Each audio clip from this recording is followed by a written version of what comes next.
This iPhone feature should scare you, not because it's evil, but because most people don't know it's there.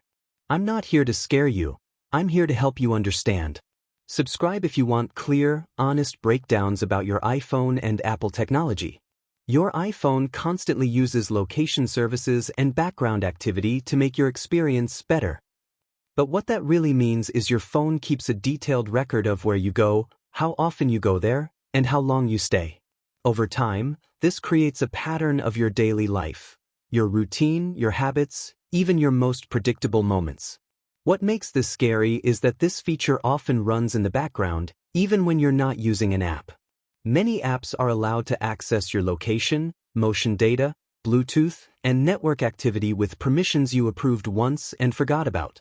Apple promotes privacy, and they do provide tools, but those tools don't protect you unless you use them.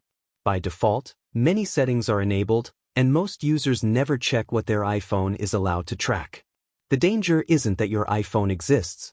The danger is not knowing what it's collecting, why it's collecting it, and who has access to it.